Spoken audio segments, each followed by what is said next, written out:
So the main things I do to make sure I'm being healthy is protein, carbs, vegetables. There are weeks at a time where I just get lazy and I see my meals, and although they may still have meat and starch and all the things I need to stay alive, when my plate is just brown and yellow and like bland colors, I feel it. Like, I start to feel nutrient deprived. Maybe this is just like nutrition brain mindset, but as soon as I start putting greens, like my favorite is broccoli. I'll never get tired of broccoli, but zucchini is a good go-to. Slice that up, throw it in a pan, saute it up. Asparagus, whatever's in season. Look up, like, Google what's in season, and not only will this help you save money and help the planet by providing you with produce that's probably sourced more locally, since it's being grown at that season and they don't have to import it to these grocery stores from far away using fossil fuels to transport the food. Shop seasonally. These foods will taste better too, because if you know, when you've had a berry that you can tell, or a tomato or something, you can tell just isn't in season and it's been transported a long way and it just doesn't taste as good. There's nothing quite like ripe, fresh produce, and then it's more enjoyable and you want to eat it more. Because if you eat a bunch of blackberries that taste sour and gross, you're not like, oh my god, I'm craving berries, and they're supposed to taste good. Source locally, eat your veggies. Veggies actually help suppress appetite. That, like, Ozempic is the craze now for weight loss, but eating a bunch of veggies reduces your appetite.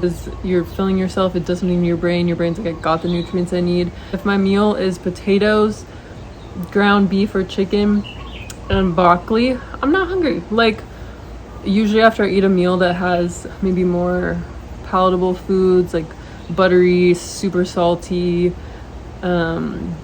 quick carbs, like white rice, white bread, after it I immediately crave like sugary cereal or something. But if I eat that meal that I just described with a big handful of veggies on the side, it'll be an hour later and I'm like, someone will offer me a brownie and I'm like, I'm good. Like, I don't want it, because my brain is like, I've got everything I need and it's full and satiated from the protein, and my nutrient levels have been met from the greens that I ate, with all the fiber and all the things that are meant to fill you up and satiate you. Yeah, and that's a great feeling, because I'm like a binge eater, I'm a sugar addict. I've gone through phases where at night I just shove my face until I want to puke, because that's just something I struggle with, is overeating and coping with food for my emotions.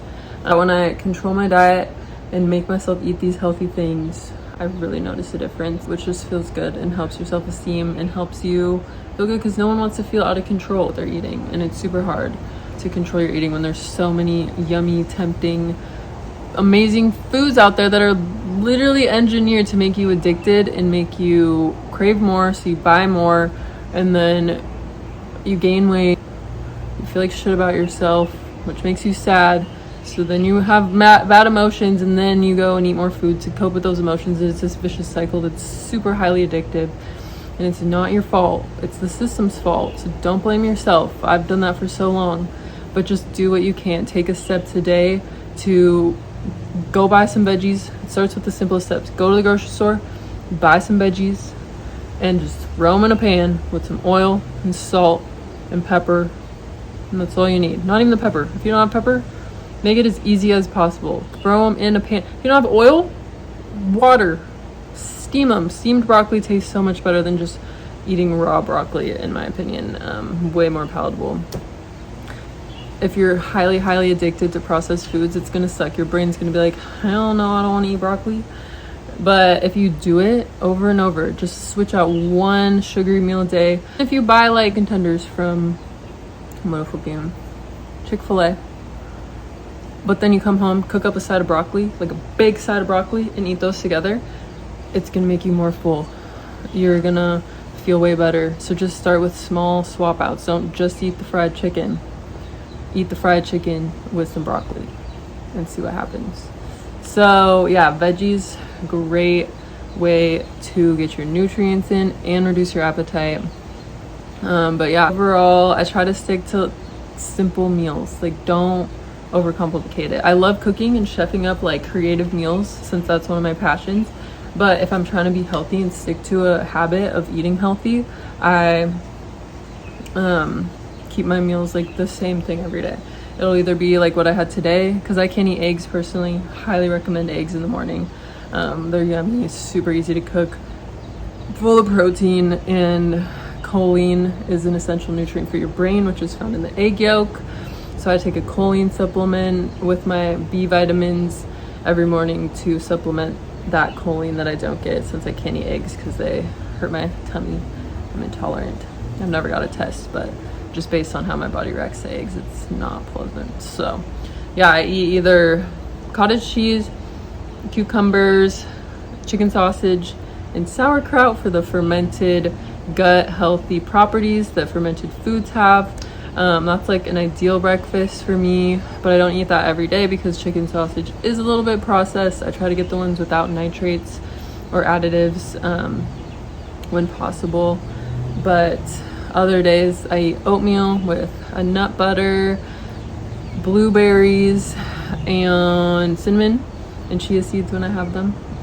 Lunch, we do rice, chicken, veggies, or a sandwich with sourdough bread, turkey slices, and mustard for the sauce, and a little bit of cheese on there. Obviously, everyone's needs are gonna be different. A lot of people can't eat gluten or dairy. That's when you stick to rice and potatoes and salads, veggie heavy meals with lots of volume that fills you up. If you're someone like me who can just eat, yum, yum, yum, like put food away, get your veggies in. Then you feel like you ate so much and it's so satisfying. And veggies can taste so good when you put them in a little bit of oil and salt and pepper and garlic. That's all you need. And then your veggies just taste so good. So yes, dinner, we doing a steak with or ground beef. This is when I like to have my heavier red meats because then I'm gonna get sleepy and go to bed. And they're just great if you are an athlete and you want to build some muscles, go in the gym. And ground beef, broccoli, rice, bada bing bada boom. Or steak and that same combo, or whatever seasonal veggies you got going on, throw those in there. Rice or potatoes, that's it. And the easiest way to cook potatoes is to get the little baby ones, cut them in half, put them in a bowl, put a little bit of water in the bottom, wet a paper towel, put it on top, stick it in the microwave for 4 to 5 minutes. Boom, throw some salt on there, put it on your plate.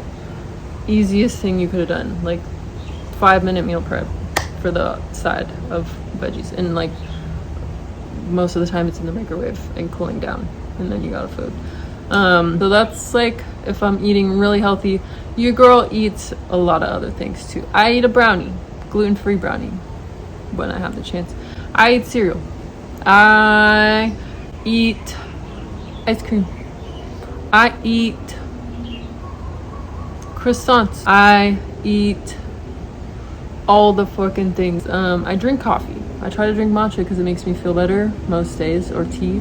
But your girl goes through periods where I drink coffee because coffee is so addicting, and I am not Mrs. Willpower. I just focus on the things that I know I can control that will make my appetite less intense. The key to keeping your appetite in check is to make sure your blood sugar doesn't spike and fall. So one good way to do this is by not getting super hungry and starving yourself. If any of you are like me and you like to overeat, if you've tried diets where you intermittent fast or you just like wait a long time until you eat. In the morning, if I don't eat and I intermittent fast, I'm not hungry during that time and I'm fine. But then later at night is when I feel it and the cravings hit so hard that they're irresistible, and I eat 3 bowls of sugary cereal, and then I'm like, what the heck, I just like messed up my whole day of healthy eating. And it's frustrating. But if I wake up, even if I'm not hungry, make myself eat a filling, nutrient dense breakfast, and then I eat periodically throughout the day. And when I feel myself getting really hungry, I eat a little healthy snack of like fruit and nuts or power bar or a protein shake. Then I don't, at night, I'm fine. I don't have those crazy intense food, sugar craving. If you eat like I just told you, and then tip number 2, I don't know what order we're in, but tip number 2 for reducing cravings is to work out. Days that I don't work out, I want to eat the whole pantry. Days that I work out, I don't know, I get home and I'm like, oh, it's dinner time, but I'm not even that hungry. I don't want to eat because my endorphins are high, and exercise is a natural appetite suppressant. So if you're feeling a craving, work out, go on a walk, distract yourself. Addictions are habits, and the more we feed them, the more addicted we get. But breaking that cycle by going on a walk instead of eating, or for me at night when I get that post-dinner sugar craving, it's a habit that I've formed by giving in to those urges to eat unhealthy foods, and then my brain associates, oh, I ate dinner, now I want a dessert. So what I do instead is I'll make tea and put a little honey and a little milk in the tea, and then that usually satisfies my craving without blowing my whole day of healthy eating and making me fall back into that cycle. So yes, I hope these tips helped you. Very passionate about food and nutrition and the powerful effects it has on our body and our energy levels and our overall confidence, because confidence doesn't come from how you look. I'm not the skinniest girl on the block. Very nice body and good genetics, but if I don't stay strict with what I eat and try to give myself the most nourishing foods possible, I do gain weight and I feel out of control, and that's what reduces my self-esteem more than how I actually look. I'm like a cute, I look good when I have curves. When I have curves, it doesn't make me less valuable, but it does make me have a lower self-esteem because I didn't stay accountable to my goals, and I didn't keep my word to myself, which was that I was gonna nourish my body and give myself self-respect by putting good things in my body, because that is loving yourself. Eating good is loving yourself, and that's what we want to do. And down the line, the effects of eating bad every single day add up. You might not feel it now in your 20s, but disease is inevitable, and the food system that we have in America leads to disease. So if you don't deal with it now, you're gonna have to deal with it later, and that's something I don't personally want for myself. So thanks for watching, guys. I hope you make a healthy choice today. Start small.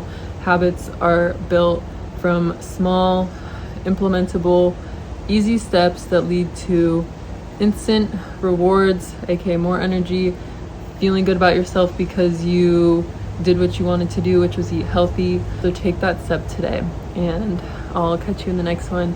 Feel free to DM me on Instagram and ask me any questions you have about nutrition or energy or well-being, or leave a comment below asking those questions, and I'll get back to you guys. Have a wonderful day.